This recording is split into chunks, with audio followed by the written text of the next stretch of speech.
भक्तजनों, धर्म प्रेमी बंधुओं, ब्राह्मण वाणी चैनल पर आपका स्वागत है। कार्तिक मास में का 19वां अध्याय। राजा पृथु ने कहा, हे देवर्षि, अब आप ये कहिए कि भगवान विष्णु ने वहां जाकर क्या किया तथा जलंधर की पत्नी का पतिव्रत कैसे भ्रष्ट हुआ। नारद जी बोले, जलंधर के नगर में जाकर भगवान विष्णु ने उसकी पतिव्रता स्त्री वृंदा का पतिव्रत भंग करने का विचार किया। वह उसके नगर में उद्यान में जाकर ठहर गए और रात में उसको स्वप्न दिया। वह उनकी माया और अद्भुत कार्य पद्धति थी।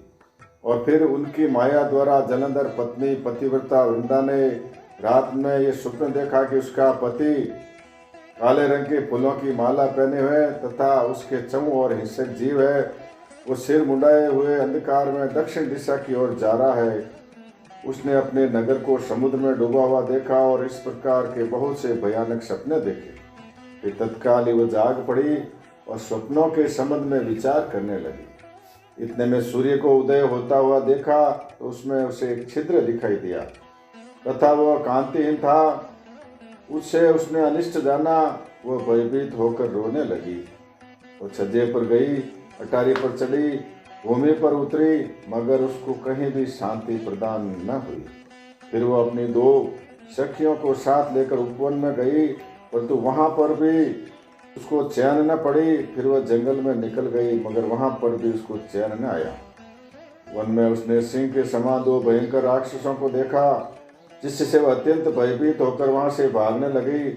उसी क्षण वहां पर अपने शिष्यों सहित एक मौनी तपस्वी आ गया। भयभीत वृंदा उसके गले में हाथ डालकर उससे अपने रक्षा के लिए याचना करने लगी। मुनि ने अपनी एक ही हुंकार से उन दोनों राक्षसों को वहां से भगा दिया। वृंदा को आश्चर्य हुआ।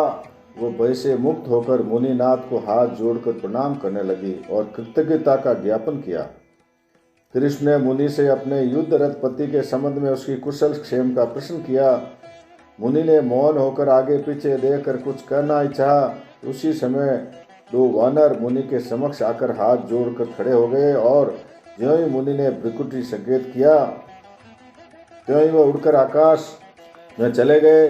फिर जलंधर का सिर व धड़ लेकर मुनि के पास आ गए।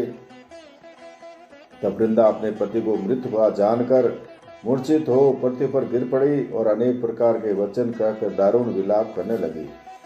पश्चात उसने उस मुनि से कहा, हे कृपा निधे, आप मेरे पति को जीवित कर दीजिए। पतिव्रता परायण दैत्य पत्नी ऐसा कहकर दुख की श्वासों को छोड़ती ही मुनीश्वर के चरणों में गिर पड़ी। तब मुनीश्वर ने कहा, वो शिवजी द्वारा युद्ध में मारा गया है, अतएव जीवित नहीं हो सकता, क्योंकि जिसे भगवान शंकर मार देते हैं वो कदापि जीवित नहीं हो सकता। परंतु शरणागत की रक्षा सनातन धर्म है, अतः मैं कृपा कर इसे जिला देती हूँ। नारद जी कहते हैं कि वो मुनि साक्षात विष्णु थे, जिन्होंने ये सब माया फैला रखी थी। वो वृंदा के पति को जीवित करके अंतर ध्यान हो गए। जलंधर ने उठकर वृंदा का आलिंगन किया। वृंदा भी पति को जीवित हुआ देखकर अत्यंत हर्षित हुई और अब तक हुई सब बातों को स्वप्न समझा। पश्चात वृंदा सकाम हो बहु दिनों तक उसी वन में अपने पति के साथ विहार करती रही।